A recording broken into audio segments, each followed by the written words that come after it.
Bienvenue, messieurs. Bienvenue dans Héritage Gaieté. Monsieur Liévin, Monsieur Michel. Alors, vous êtes de l'ONGD TEGRA, donc Organisation non gouvernementale de développement. Alors, aujourd'hui, on va parler de cette structure qui est parmi les partenaires de Héritage Télévision. On va parler de ça parce qu'on doit connaître comment ça se passe avec l'ONGD TEGRA.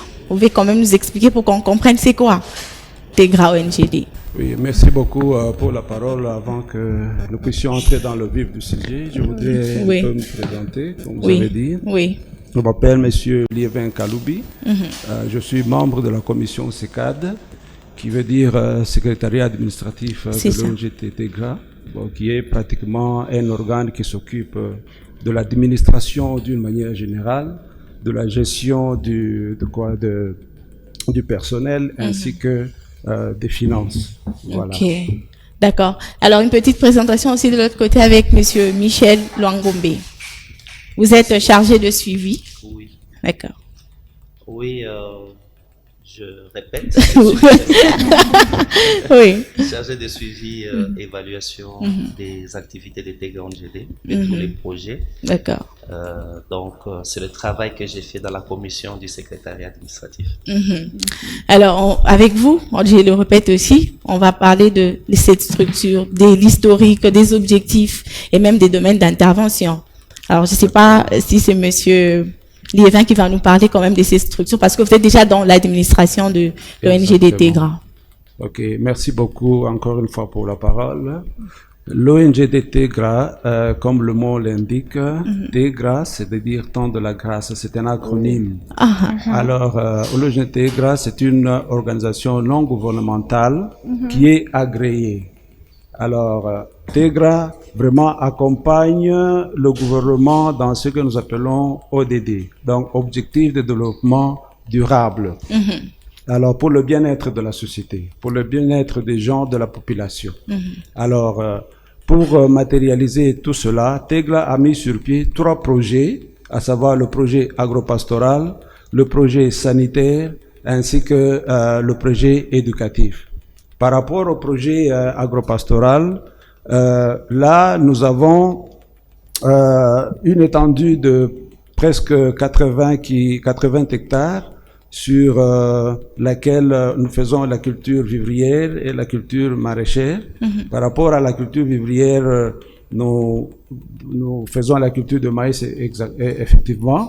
Et puis, par rapport à la culture maraîchère, nous faisons, nous cultivons les choux pommés, nous cultivons les choux de Chine, les aubergines, les tomates. Nous cultivons aussi vraiment toutes sortes de légumes, disons. Et une petite question par rapport à l'agro-pastoral. On va dire que l'ONG TEGRA a aussi créé de l'emploi pour ceux-là qui travaillent ensemble avec vous.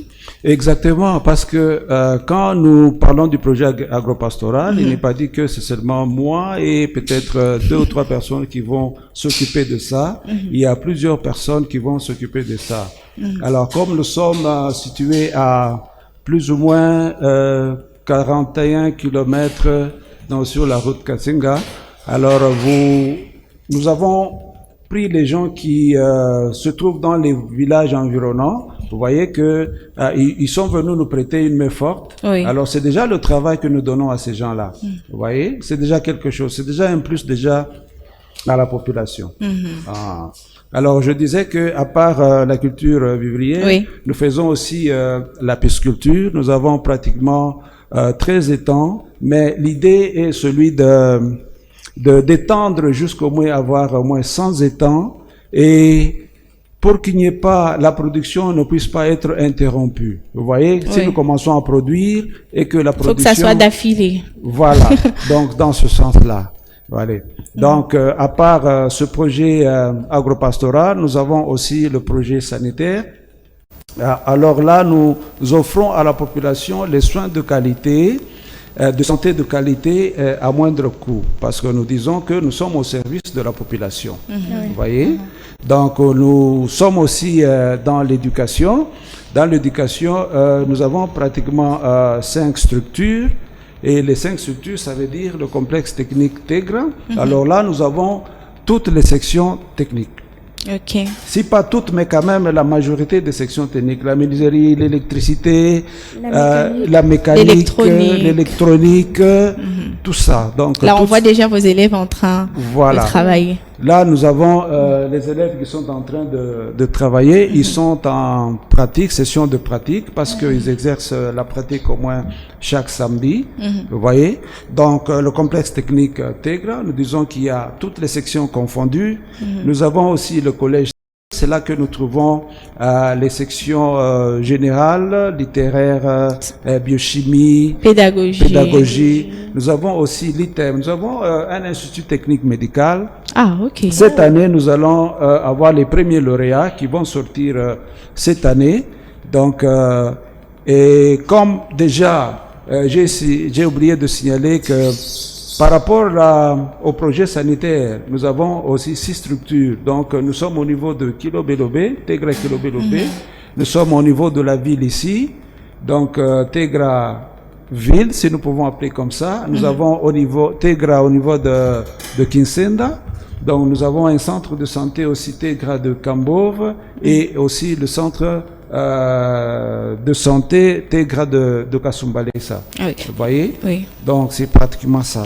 Et donc, oui. Oui, je disais, tout ça, c'est dans le souci d'accompagner le gouvernement. Exactement. On est là beaucoup plus dans vos domaines d'intervention.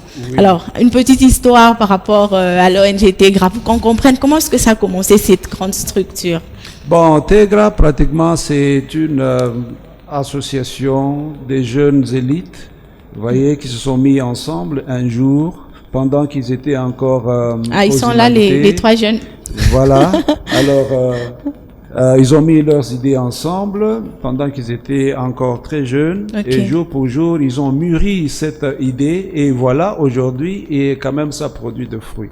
Donc, TEGRA existe, comme je l'ai dit, depuis le 20 mai 2009. Ça fait déjà 13 ans, jour pour jour, que nous existons. Ok. Ouais. Alors, les objectifs, avant que qu'on aille voir comment ça se passe du côté suivi des activités, les objectifs que veulent atteindre ou qui a déjà atteint TEGRA ONG. Oui, les objectifs que TEGRA a déjà atteints, pratiquement, quand nous sommes dans le domaine de l'enseignement, par exemple, alors nous avons déjà produit les lauréats. Vous voyez, nous avons déjà produit quand même les éléments qui ont été formés chez nous. Vous voyez, que nous avons déversés au niveau de l'université pour ceux-là qui veulent continuer les études universitaires. Vous voyez, il y a par exemple le projet agropastoral. Comme j'ai dit, nous faisons la culture vivrière. Il y a le maïs que nous produisons.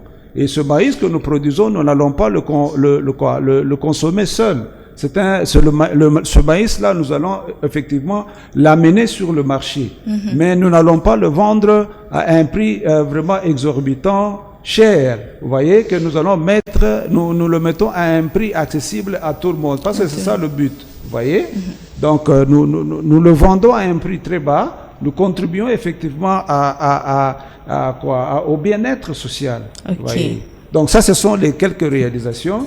Et du point de vue sanitaire, nous avons des hôpitaux, nous accueillons les malades, nous les soignons aussi à un moindre coût, vous voyez, mais tout en profitant des soins qui sont les soins de qualité. Merci beaucoup, Monsieur Liévin Kalumbi. Merci. Tout en étant secrétaire administratif de l'ONG, on en a appris assez. Mais on a suivi Monsieur Michel, on a suivi tout ce qui se passe dans l'ONG TEGRA. Et vous, dans votre rôle de chargé de suivi des activités, comment est-ce que vous déployez pour que ce suivi soit fait et correctement et pour que tout ce qui a comme objectif que vous voulez atteindre soit effectif? En fait, pour qu'on puisse atteindre les objectifs, nous nous appuyons sur le système GAR, c'est-à-dire la gestion axée sur les résultats. La gestion axée sur les résultats. Ah, ok. Donc, nous partons de la planification des activités, suivi de l'exécution de cette planification. Cette exécution sera suivie en détail, étape par étape, jusqu'à l'évaluation. Donc, c'est le système que nous appliquons. C'est-à-dire, chaque mois, nous avons des planifications mensuelles. Chaque trimestre, nous avons des planifications trimestrielles, nous avons des objectifs trimestriels, mensuels et annuels. Donc, à la fin de chaque mois, on fait une évaluation. À la fin de chaque trimestre, une évaluation. Semestre, la même chose. Et à la fin de l'année, nous faisons aussi une évaluation annuelle. Et nous rapportons cette évaluation ou encore le rapport au ministère de Plan, qui est le ministère des tutelles. Ok. Par rapport au système que vous utilisez, par rapport à toutes les évaluations que vous faites, souvent trimestriellement, mensuellement, dites-nous, vous avez déjà connu des problèmes ou des objectifs qui n'ont pas été atteints dans le temps? Effectivement, il y a toujours des difficultés, ça ne manque pas. Les difficultés Ça ne manque pas. Ça peut être de différents ordres. Alors, on essaye toujours, à chaque fois qu'on n'a pas atteint un objectif, on essaie toujours de reprendre ça dans la prochaine planification afin qu'on puisse atteindre cet objectif-là. Et dans l'équipe, vous êtes soutenu par d'autres personnes, vous êtes les seuls à faire ces suivis? Non, je ne suis pas le seul. Moi, je suis un exécutant, c'est-à-dire je dépends du chargé de programme qui est le secrétaire administratif, qui prend le programme et c'est sur base de ce programme-là qu'on planifie.